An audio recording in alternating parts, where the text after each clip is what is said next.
नमस्कार दोस्तों, आप सबका स्वागत है आप सबके चैनल समृद्धि सनातन एआई में। आप जैसे मेरा चैनल देखते हैं, आप मेरी वीडियोस देखते हैं, आपको पता है कि मेरी वीडियोस जो है वो सनातन धर्म से रिलेटेड होती हैं। एआई होती है, पर मकसद एक ही है कि अपने धर्म को ज़्यादा से ज़्यादा उनकी कथाओं को रोमांचक तरीके से आप लोगों के सामने प्रस्तुत करना। तो सबसे पहले आप लाइव में आए हैं तो आप सबका स्वागत है। और आप लोग मुझे कहाँ से देख रहे हैं, इस लाइव में कहाँ से आप मुझसे जुड़े हैं, कमेंट में ज़रूर लिखिएगा। और कमेंट में ज़्यादा से ज़्यादा जितना आप लोग कमेंट में जय श्री राम लिख सकते हैं, जय श्री राम लगाइए। कमेंट में जय श्री राम ज़रूर लिखें। अब आज की लाइव का जुड़ने का मतलब, मैं ये जो लाइव में आज पहली बार आई हूँ, आपने इससे पहले मुझे कभी लाइव में देखा नहीं होगा, पर मैं अगर आज लाइव में आई हूँ तो उसके पीछे एक बहुत ही रोमांचक और भावपूर्ण, रोमांचक तो नहीं कहेंगे पर भावपूर्ण जो है एक अपने मन का भाव जो है वो मैं आपको बताना चाह रही हूँ। मैंने महसूस किया, आप लोगों ने भी किया होगा, पर मैं अपना भाव आप लोगों को बताना चाह रही हूँ क्योंकि आप लोग मेरी वीडियोस देखते हैं, पसंद करते हैं, लाइक करते हैं, कमेंट करते हैं। पहले आप लोगों का उसके लिए धन्यवाद। और साथ साथ में जो लाइव में जुड़ रहे हैं वो लाइव में जय श्री राम ज़रूर लिखें सबसे पहले। तो मेरा आज लाइव में आने का रीज़न मैं आपको बताती हूँ। मैं एक साधारण सी गृहिणी हूँ, अपने घर के डेली के काम करती हूँ। तो जैसे हमारे घरों में होता है, प्रातःकाल जब हम उठते हैं तो सबसे पहले क्या होता है, हमारे घर में जो है भजन लगते हैं। उसके बाद भजन के बाद ही सारे कार्य होते हैं। भजन लगते हैं, भजन लगते लगते अपने कार्य करे जाते हैं। हमारे सभी के सनातनियों के घर में यही होता है। तो अब आजकल जैसे आप YouTube में वीडियोस देखते हैं, जैसी वीडियो आप देखते जाओगे ना, वो उसी तरीके की वीडियो, उससे रिलेटेड वीडियो आपको दिखाता है। तो मेरे घर में भी ऐसे होता है। सुबह उठते हैं, सुबह उठते से पहले अपने भगवान के 2-4 भजन लगाए जाते हैं, मैं भी लगाती हूँ। तो मैंने जो है एक भजन मेरे को बहुत पसंद है। हमारे जो रामायण सीरियल था, जो 90s में आता था, आप सभी परिचित होंगे, आप सभी ने देखा होगा। मैंने बचपन से लेकर और आज भी बहुत अच्छा लगता है, सभी को अच्छा लगता है। तो उसमें जो भजन है, उसमें जो भजन गाए हैं वो आप सब ने जानते होंगे, आप सभी ने सुने होंगे। वो भजन जो है ज़्यादातर उसमें जो भजन हो गए या जो गीत हो गए या जो संगीत भी दिया है, उनके जो संगीतकार हैं उनके बारे में भी आपको पता होगा, श्री रविंद्र जैन जी। उनके भजन इतने मतलब ऐसे दिल को छू जाने वाले होते हैं ना कि ऐसा लगता है कि बस वो भजन सुन लिया यानी सीधा भगवान को प्राप्त कर लिया, इस तरीके से महसूस होता है। ये मैं अपने मन की बात बता रही हूँ। मेरे को लगा माइक बंद हो गया। तो क्या नाम है, तो ये मैं अपने मन की बात बता रही हूँ आपको। आप भी कमेंट में लिखिएगा रविंद्र जैन जी के। पहले आप सबसे विनती है, मैं तो रविंद्र जैन जी की और अपने सनातन धर्म के जितने भी भजन गायक हैं उन सब की बहुत बड़ी फ़ैन हूँ। आप भी कमेंट में लिखिएगा कि आपको रविंद्र जैन जी के भजन पसंद हैं, कौन सा भजन आप सबका फेवरेट है, ज़रूर बताइएगा। तो मैं आपको बता रही थी, तो मैं भजन लगाती हूँ। तो भजन लगाते हुए क्या होता है कि जैसा हम गाना सुनते हैं, जो भी भजन हम सुनते हैं उससे रिलेटेड जो है हमारे फीड में उसी तरीके के गाने आते हैं। अगर आप हनुमान जी के भजन सुन रहे हैं, हनुमान जी के भजन सुन रहे हैं, तो यूट्यूब आपको वो उसी तरीके के और भजन सुनाता है। अगर राम जी के सुन रहे हैं तो राम जी के ही जिस तरीके के आप भजन सुन रहे हैं उस तरीके के और आपको सजेस्ट करता है। तो मैं उनका एक बहुत प्यारा भजन है, और भजन वो जो है उसके दोनों का उसके मतलब जो भजन उन्होंने गाया ना, वो मतलब ऐसा लगता है कि बस अब ये सुन लिया तो भगवान को प्राप्त कर लिया। तो भजन जो है मैं उसकी कुछ लाइन्स आपके सामने प्रस्तुत करती हूँ। तो भजन है रघुराई है रघुराई, रघुराई है रघुराई, पग धोकर पाँव चढ़ई हूँ। सॉरी, रघुराई है रघुराई, रघुराई है रघुराई, पग धोकर नाव चढ़ई हूँ, पग धोकर नाव चढ़ई हूँ।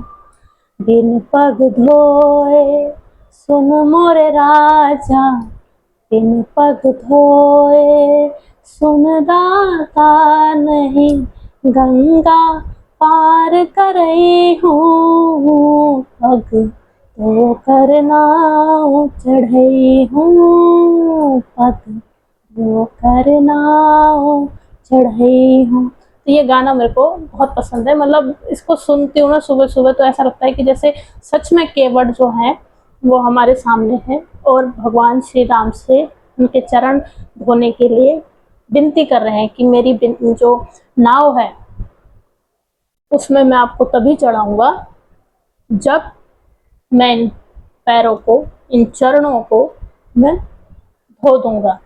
इसका अर्थ जो है वो ये इस वजह से कहते हैं, जो केवट जी हैं वो श्री राम जी से ऐसा इसलिए कहते हैं क्योंकि वो जो थे उन्होंने, जैसे हम कोई बात सुनते हैं हम उस पर विश्वास कर लेते हैं, है ना। कोई बात हम न्यूज़ में सुनते हैं, कहीं खबर पहुंचती है तो हम उस पर कहीं ना कहीं किसी न कोई मतलब दिमाग में हमारी वो बात छप जाती है। तो उसी तरीके से केवट जी के पास भी बात पहुंची थी उस समय कि भाई श्री राम जी के पैर तो ऐसे जादुई हैं कि जिन्होंने जब सिर्फ चरण छूने मात्र से एक शिला थी वो उसको एक महिला में परिवर्तित कर दिया, जो आप जानते हैं, पूरा कहानी आप जानते हैं। तो केवट जी उन्हें कहते हैं कि भाई मैं तो हाथ जोड़कर आपसे विनती करता हूँ, मैं इन पैरों को पहले धोऊंगा, धो के उस जल को जो चरणामृत है उसको पान करूंगा, पान करने के बाद ही मैं आपको नदी अपने नाव में बैठाऊंगा और गंगा जी से पार कराऊंगा, वरना नहीं करने दूंगा। तो ये भजन इतना प्यारा है ना, इतना दिल को छू जाने वाला है कि बस आप सुनेंगे तो आप भी कहोगे कि मतलब आपको ऐसा महसूस होगा कि स्वयं मतलब मैं उस युग में जी रहा हूँ जिस युग में केवट जी आए और केवट जी हैं और श्री राम जी के पैर छूने की, उनके पैर धोने की बात करके उनका चरणामृत जो है उसका पान करने की बात कर रहे हैं। तो ये जैसे मैं आपको बता रही हूँ कि भाई जैसा यूट्यूब में होता है, जिस तरीके के गाने आप सुनोगे उस तरीके गाने आपको और सजेस्ट करता है यूट्यूब। तो मैंने ये गाना सुना, तो ये गाना सुना उसके लगातार रोज मैं यही गाना सुन रही थी, मेरे को अच्छा लगता है, अभी भी सुन के ही मैं आपके सामने आई हूँ। ठीक है, तो क्या नाम है, अब मैंने सुना तो यूट्यूब ने मेरे को फिर उसी तरीके का एक गाना सेम रविंद्र जैन जी का दूसरा गाना सजेस्ट किया, वो ये भी रविंद्र जैन जी का ही है और इसका मतलब ही यही है, सेम यही कि केवट जी कह रहे हैं कि मैं इन पैरों को धोऊंगा, फिर उसके बाद उसका चरणामृत का पान करूंगा, उसके बाद ही मैं आपको नाव में बैठाऊंगा। पर उनका जो रविंद्र जैन जी का जो उस दोनों गानों को प्रेजेंट करने का तरीका है, उसको प्रस्तुत करने का जो तरीका है वो मैं आपको बताना चाह रही हूँ। मतलब ये जो लाइव आने का रीज़न है, आप इन दोनों में डिफरेंस कहीं नहीं ढूंढ पाओगे, पर फिर भी आपको ये दोनों गाने अलग लगेंगे क्योंकि उन्होंने उनको प्रस्तुत इस तरीके से किया है दोनों का अर्थ एक ही, जिसमें केवट जी कह रहे हैं कि भाई मैं इन चरणों को पहले धोऊंगा, फिर उस चरणामृत का पान करूंगा, अगर मुझे कुछ नहीं हुआ मैं ऑल ओके है, तब मैं आपको अपनी नाव में बैठाऊंगा, क्योंकि मैंने सुना है कि शीला को तुमने जो है एक महिला में बदल दिया। अगर मेरी नाव भी महिला में बदल गई तो मेरे तो जीने का सहारा, मेरे तो पूरे परिवार को पालन करने का सहारा यही है। मैं कहाँ से पालन करूंगा, फिर कैसे पालन करूंगा मैं। तो अब मैं आपको दूसरे गाने की कुछ पंक्तियां सुनाती हूँ।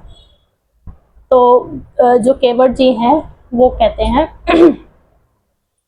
ऐसा कहते हैं सब लोग कि जादू भरी पद रज है तुम्हारी।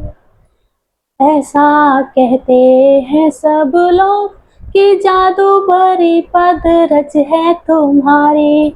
जिस पद रज का स्पर्श हुआ तो मौन शिला बनी सुंदर नारी। मेरी नैया काठ की नैया, अरे मेरी नैया काठ की नैया, सारे कुटुंब की पालन हारी। नाव अधिनार बनेगी तो मुझ निर्धन पर संकट भारी। एक नारी का कठिन है पालन, कैसे पालूंगा दो दो नारी। तो आपने देखा दोनों गाने रविंद्र जैन जी के ही हैं। दोनों का अर्थ भी एक ही है। जो रघुराई वाला गाना है, भजन है, या फिर ये जो है कि ऐसा कहते हैं सब लोग, दोनों में केवट जी एक ही बात कह रहे हैं। पर रविंद्र जैन जी जो इतने महान गीतकार संगीतकार हैं, उन्होंने उसी सिचुएशन को, वही जो बात केवट जी कह रहे हैं, उसी को दोनों को कितने सलीके से, कितने तरीके से ऐसे डिफरेंट वे में प्रस्तुत किया है कि आपको ये फील ही नहीं होगा कि ये जो है दो अलग अलग जो हैं गाने हैं। पर दोनों गाने आप कभी शांति में या अपने परिवार के साथ बैठकर सुनना, दोनों इतने मनमोहक हैं, मन को छू जाने वाले हैं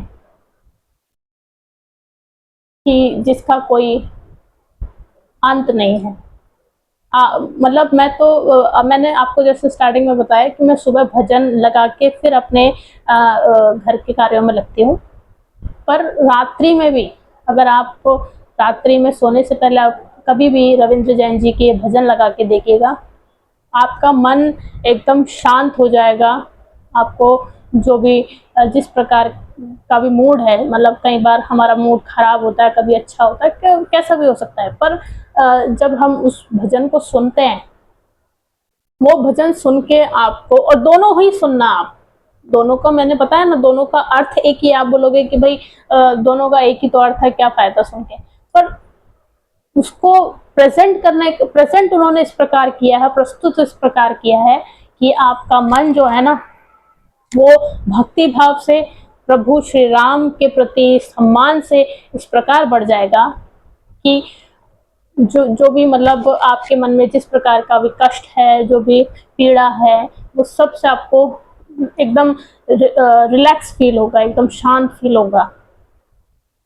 तो मेरा आज लाइफ में आने का मकसद यही था, क्योंकि मेरे मन में बहुत दिनों से चल रहा था कि आप लोगों तक मैं ये बताऊं। आप भी बताइएगा अगर आपने गाना सुना है, ये दोनों गाने सुने हैं, दोनों भजन सुने हैं, तो सुने हैं क्या, मैं उसको जो मैं बताना चाहती थी वो आपको मतलब आप तक पहुंची वो बात, तो मुझे बताइएगा। और कमेंट में ज़रूर लिखिएगा जय श्री राम। और मुझे बताइएगा कि आपको रविंद्र जैन जी के कौन से भजन बहुत पसंद हैं, आपका सबसे फेवरेट कौन सा है, मुझे कमेंट में ज़रूर बताइएगा, लिखिए ज़रूर। और आप मुझे कहाँ कहाँ से देख रहे हैं ये भी ज़रूर लिखिएगा। जय श्री राम, जय सनातन धर्म।